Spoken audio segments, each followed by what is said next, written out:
Hey everyone, it's Itoro Bassey here, writer and journalist and cultural worker.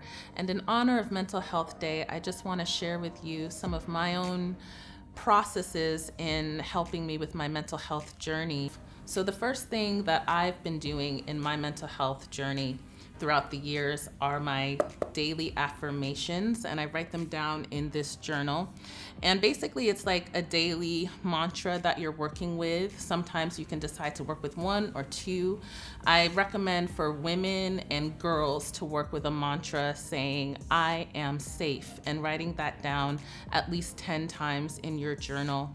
Now, it might sound cheesy, it might sound like it doesn't matter, but it actually really does, because you have to validate yourself and also validate those things that you really want in your life, because who doesn't deserve to be safe on this planet?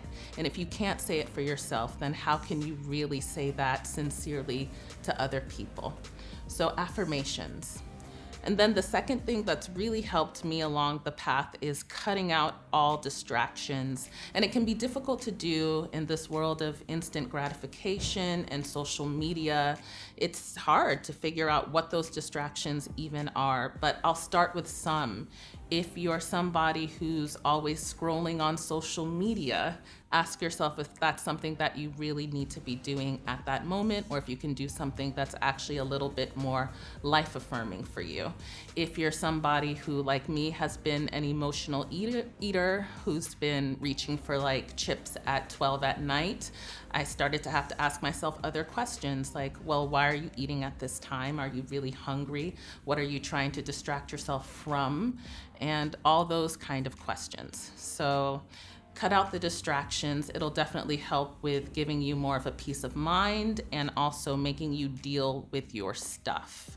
And then number 3 is therapy. So I've spoken to many Nigerians out here, and most people like to say, look, I'm my own therapist. But at the end of the day, it can really help to have somebody who is objective to talk to, and especially in the conversations I've had here with a lot of Nigerians, almost everyone talks about anxiety, even if they don't use that word. They'll say, look, I'm staying up at night thinking about the bills I have to pay.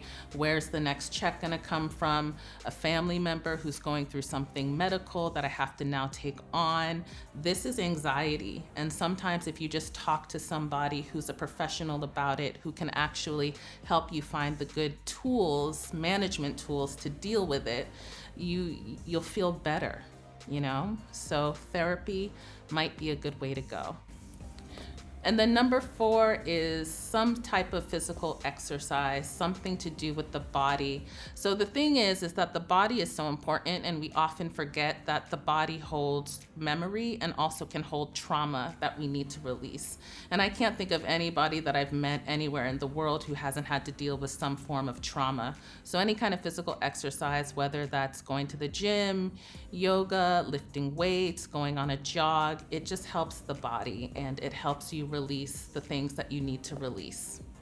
So number 5 is meditation and prayer. So thankfully, we're living in a country that's already well versed in prayer, because so many people have whatever faiths they believe in that involves some form of prayer and communing with the divine. So if there's any way that you can commune with the God of your understanding, definitely do that, because sometimes you just need to talk to a higher power.